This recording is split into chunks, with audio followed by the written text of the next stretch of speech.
बहुत ही ज्यादा बर्फीली हवाएं चल रही है। मेरे से तो एक कदम भी और नहीं चला जा रहा। शीतल, हम लोग वापस चलते हैं। ठंड तो मुझे भी लग रही है, लेकिन अगर हम वापस चले जाएंगे तो पानी कैसे पिएंगे? पानी लेने के लिए तो हमें इस बर्फीली पहाड़ी से नीचे उतरना होगा ना। बहुत ठंड है, अब ठंड बर्दाश्त नहीं हो रही। शीतल, मेरी आंखें बंद हो रही हैं। कहाँ हो तुम शीतल? हे भगवान, कनिका आंखें खोलो, अपनी आंखें खोलो कनिका। ये क्या हो गया तुम्हें? अब मैं क्या करूं?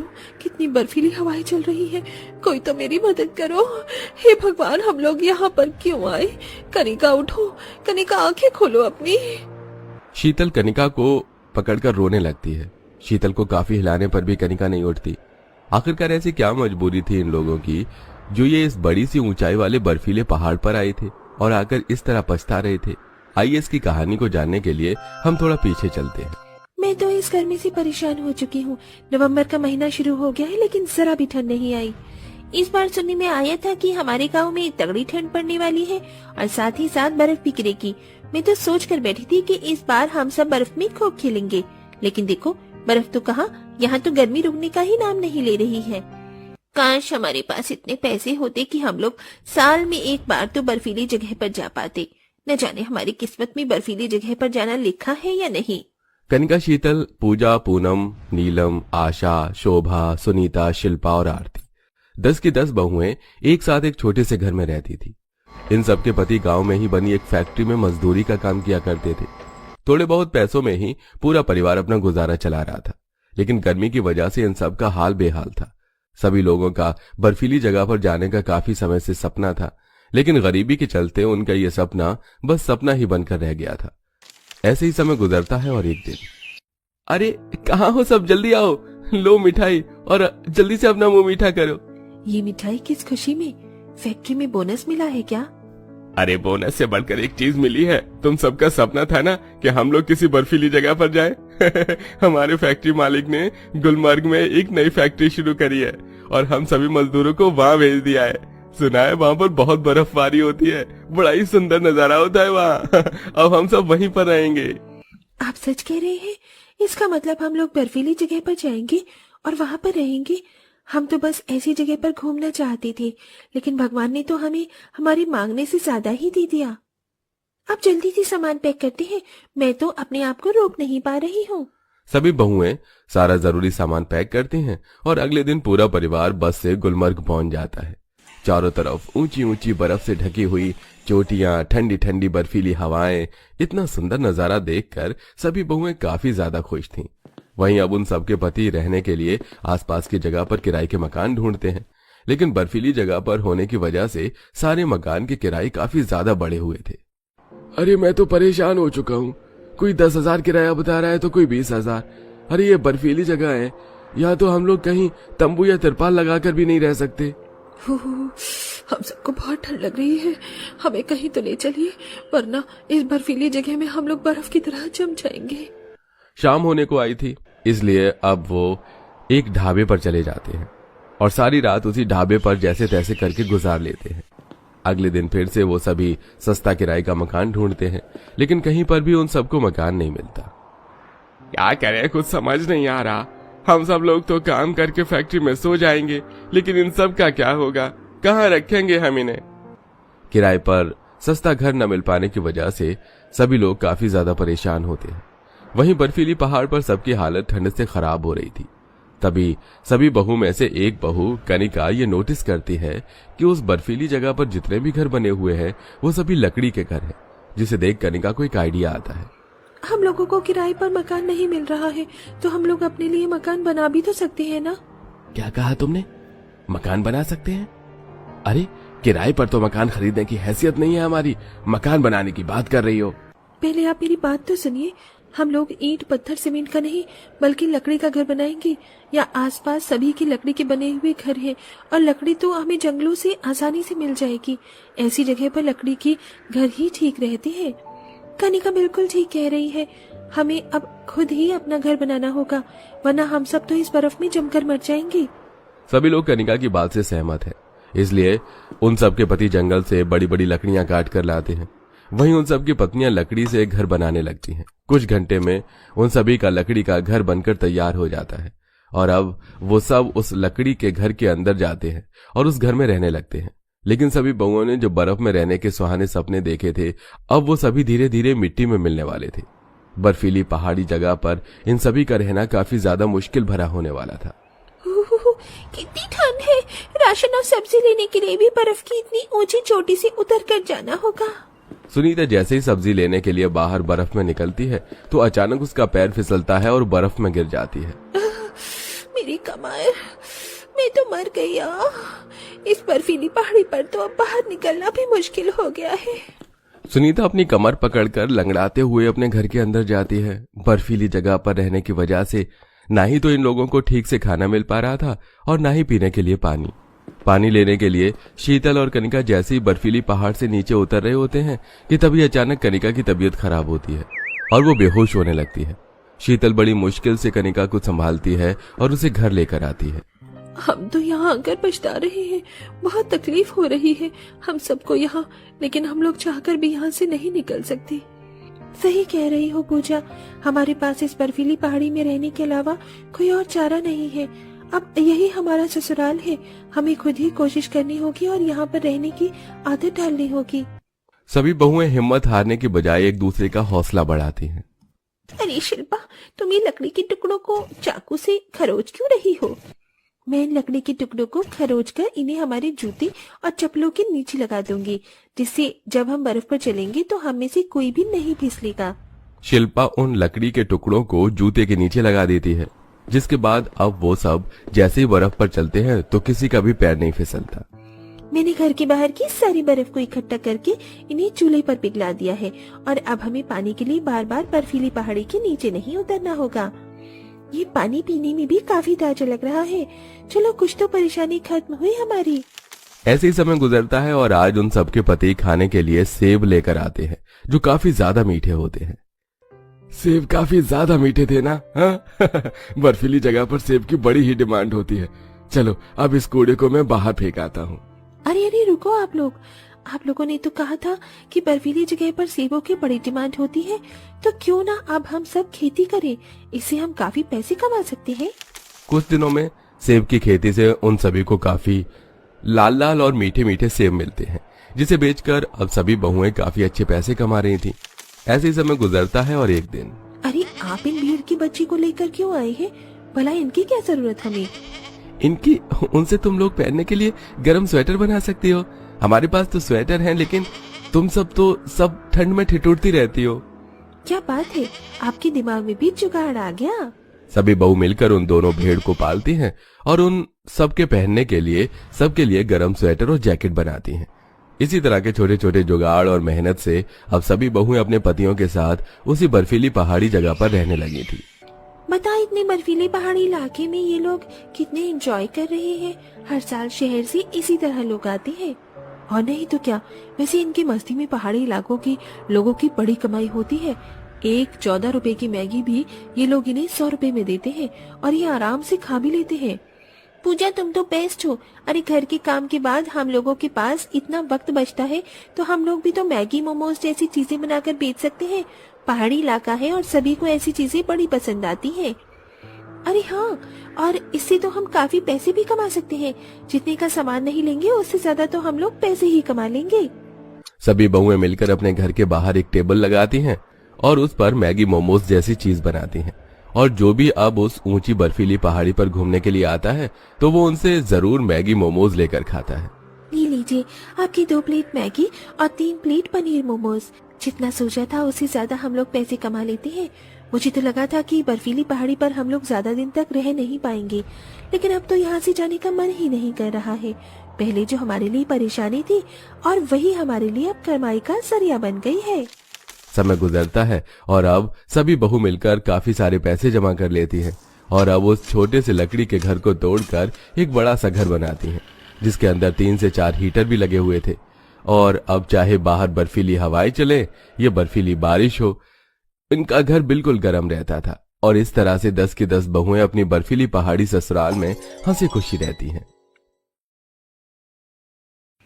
आपकी बातों से तो लगता है कि अच्छे ही लोग हैं। सही कहा, वो वकील साहब भी यही बोल रहे थे, बड़े अच्छे लोग हैं। हमारी लाडली ज्योति वहाँ बहुत खुश रहेगी, बिल्कुल समुद्र की रानी बनाकर रखेंगे वो उसे। माँ बाबा लीजिए चाय। क्या बात है, आप दोनों मुझे ऐसे क्यों देख रहे हो? कुछ नहीं, बस तेरे बाबा तेरे लिए रिश्ता बता रहे थे। हाँ दीदी, बाबा के साथ ना मैं भी वकील साहब के घर ही था जब ये सब बात हुई थी। पता है, आपके लिए समुद्र में से रिश्ता आया है। सुना है आपके लिए रिश्ता भेजने वाले समुद्र के पास रहते हैं। अरे वाह, समुद्र के पास, ठंडी ठंडी हवा। ऐसे में सनसेट में तो हमेशा से ये नजारा देखना चाहती थी मैं। माँ बाबा, तो आपने उन्हें क्या जवाब दिया? क्या जवाब देते, हमें तो लड़का पसंद आ गया है। अब तो बस हम अपनी गुड़िया रानी को विदा करने की तैयारी करेंगे। किशोर की बात सुनकर ज्योति इमोशनल हो गई। ज्योति का परिवार गरीब था और जिस जगह से उसके लिए रिश्ता आया था वो लोग वहां से काफी दूर रहते थे। इसलिए ज्योति के परिवार वाले एक बार भी आंखों से जाकर अपनी बेटी का होने वाला ससुराल नहीं देख पाए। देखते ही देखते दिन गुजर गए और ज्योति की शादी का दिन आ गया, जहां घर से लाडली बेटी की विदाई हो रही थी। माँ बाबा, मैं आप लोगों को बहुत याद करूंगी। सदा खुश रहना दीदी, हम लोग भी आपके समुद्र के घर में जरूर आएंगे। आखिरी बार अपने परिवार से विदाई लेकर ज्योति अपने ससुराल आ गई। उसने अपने ससुराल के बहुत से ख्वाब आंखों में सजाए हुए थे। गाड़ी चलते चलते एक समुद्र के किनारे पर रुक गई, जहाँ एक बड़ा सा होटल बना हुआ था। अरे वाह, कितना अच्छा और बड़ा घर है। क्या ये आपका है? क्या कहा भाभी, ये घर नहीं होटल है। जानती है, यहाँ की एक दिन रहने की बुकिंग ही 16,000 रुपए है। हमारा घर ये नहीं है, हमारा घर तो आगे है। विनीता ऐसे बोल ही रही थी कि तभी पानी में एक छोटी सी किश्ती तैरते हुए आई। चलिए भाभी चलते हैं, इस किश्ती से ही हम अपने घर जा पाएंगे। ज्योति के कुछ समझ तो नहीं आ रहा था, लेकिन वो किश्ती में बैठ गई और कश्ती उन्हें आगे पानी में चलते हुए एक टापू पर लेकर पहुंची। वो टापू बहुत ज्यादा बड़ा तो नहीं था, लेकिन समुद्र में था। पूरा टापू एक घने जंगल जैसा था, जो सुंदर नहीं काफी डरावना लग रहा था। और वहां पर ज्योति का ससुराल था, जो बस एक घर के नाम पर लकड़ी की छोटी सी कमजोर सी कुटिया थी। ये मेरा ससुराल है? मैंने तो क्या क्या ख्वाब देखे थे, लेकिन ये तो बिल्कुल बंजर सी जगह है। समुद्र के बीचों बीच में तो आदिवासियों में भी आ गई हूँ मैं। कहाँ खो गई बहू, अंदर आ मेरी बच्ची। जी। ज्योति को वो जगह नाम को भी अच्छी नहीं लगी थी, लेकिन न चाहते हुए भी अब उसे वहां गुजारा करना पड़ता, क्योंकि वो उस घर की बहू बन चुकी थी। ज्योति ने खामोशी से अपने गृह प्रवेश की रस्म कर ली और फिर वो खामोशी से ही अपने कमरे में चली गई, जो काफी छोटा सा लकड़ियों का ही बना हुआ था। अभी वो बैठी हुई थी कि तभी उसके कमरे में उसकी नंद आई।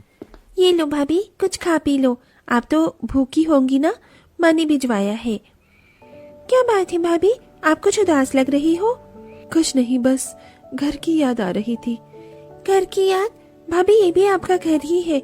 जानती हो, लखन भाई की शादी की खबर सुनकर पूरे टापू के लोग खुश हो गए थे। आप सिर्फ इस घर की नहीं, पूरे टापू की बहू और बेटी हो भाभी। सही कहा, इस उजाड़ जगह की, जहाँ मुझे अपनी बर्बादी के सिवा कुछ नजर नहीं आ रहा है। ज्योति ने इतनी कड़वी सी बात बोल दी, लेकिन सुनीता या विनीता ने उसे कोई कड़वा जवाब नहीं दिया, बल्कि वो उसे समझाते हुए बोली। भाभी, हम जानते हैं ये जगह आपको अपने मायके के आगे उजाड़ लग रही होगी, लेकिन यकीन मानिए, घर, जगह, हर चीज में खूबसूरती प्यार और रिश्तों से बनती है। ये सब तो बस इंसान की जरूरत है। आप देखना, यहाँ रहकर आपको समझ आएगा कि प्यार से रिश्ते किस तरह बनते हैं और कैसे खंडरों में बहारें आती हैं। सुनीता ऐसे बोलकर आ गई। ज्योति का मूड खराब ही था। उसने अपने मुंह से तो कुछ नहीं निकाला, लेकिन उसने घर के हर काम को गुस्से से ही किया। शादी के अगले दिन उसकी पहली रसोई थी, जहां उसे बाहर आकर चूल्हे पर खाना बनाना पड़ा। चल पिचा, क्यों मेरा पागल बना दिया है? अरे बहुत ज्यादा गुस्सा ना कर, आजा मैं तुझे चूल्हा जलाना बताती हूँ। आप कौन है? मैं यही इस टापू पर रहने वाली हूँ, तुम पड़ोसन बुला सकती हो। देखो, ये टापू की लकड़ी है, ये ऐसे नहीं जलेगी, इसमें हल्की हल्की फूंक मारी जाती है। और ये जल गई? जल गई। पता नहीं मुझे ही क्यों इस टापू पर फंसना था। बेटा, ये जगह कोई कैद नहीं है, लेकिन हाँ, जिंदगी का हर मोड़ कुछ ना कुछ तो सिखा कर ही जाता है। मैं चलती हूँ। ज्योति ऐसे ही उस टापू को कुछ भी बोल देती थी, लेकिन कभी भी कोई उसे पलटकर जवाब नहीं देता था। ऐसे ही चलते चलते लगभग 1 महीना होने को आया था। ज्योति को वहां हर काम करने में दिक्कत होती थी। जैसे वो बर्तन धोती तो उसके बर्तन पानी में बह जाते, कपड़े धोती तो मछलियों का डर लगा रहता, और साथ ही जब वो कपड़े सुखाती तो टापू के बंदर उसे परेशान करते थे। छोड़ दे बंदर, मेरी नई साड़ी है। अरे अरे बहू, ले जाने दे इस बदमाश को। यहाँ के बंदरों से पंगा मत लेना बहू, बहुत खराब है। तू अंदर आ। हाँ, ऐसी ही जगह ससुराल मिलने को था मुझे, जहाँ इंसान और जानवर में फर्क ही नहीं है। कर ले, तू गुस्सा कर ले, वैसे भी तेरा गुस्सा जायज है, लेकिन बहू हम सभी तुझसे बहुत प्यार करते हैं। ऐसे यहाँ के जंगली जानवरों से पंखे मत लिया कर, मुझे डर लगता है। एक साड़ी के लिए तू बंदर से लड़ रही थी, अगर वो तुझे कुछ कर देता तो मैं खुद को कभी माफ ही नहीं कर पाती। ज्योति के इतना कड़वा बोलने पर भी उसकी सास को उसी की चिंता थी। ये बात ज्योति को आज महसूस हुई। अब उसे महसूस हो रहा था कि वो गलत कर रही थी, और आगे से उसने फिर कभी ऐसे न करने की कसम खाई। उसने सभी से माफी मांगने का भी एक प्लान बनाया। आज शाम तो मैं सभी की पसंद का खाना बनाऊंगी और सभी से माफी भी मांगूंगी। ज्योति ने जैसा बोला था वैसा ही किया। उसने सभी को उनकी पसंद का खाना बना कर दिया। भाई क्या बात है, आज तो खाना कुछ अलग अलग सा लग रहा है। जी पापा, आज मैंने सभी की मनपसंद चीजें बनाई हैं। वो मुझे आप सबसे कुछ कहना था।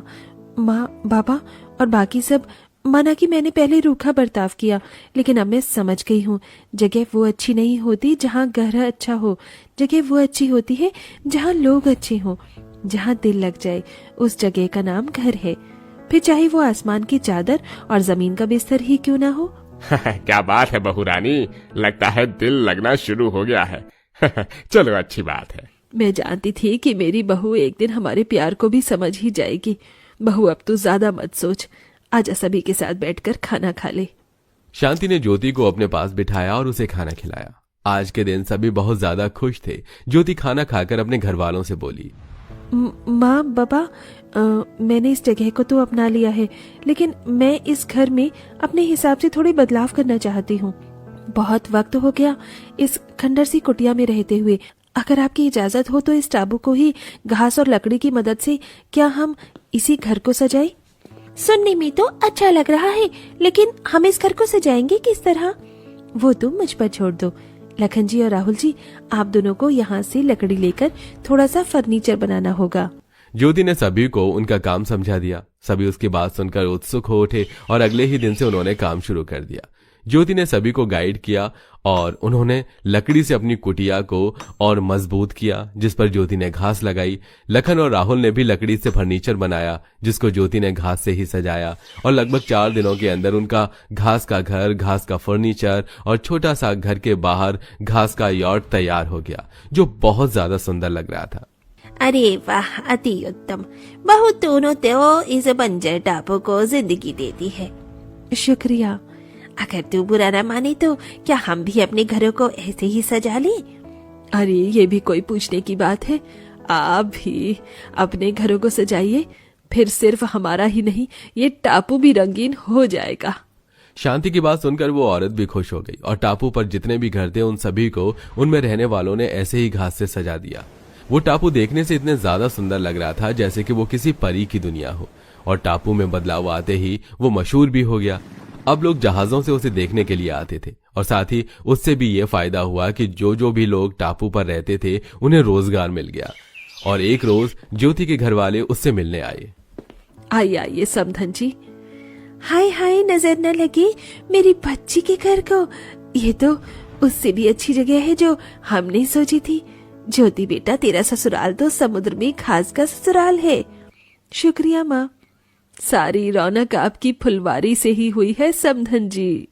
अपनी सास की बात सुनकर ज्योति मुस्कुराने लगी। कल तक जो टापू बंजर था, अब वहां हर वक्त रौनक रहती थी।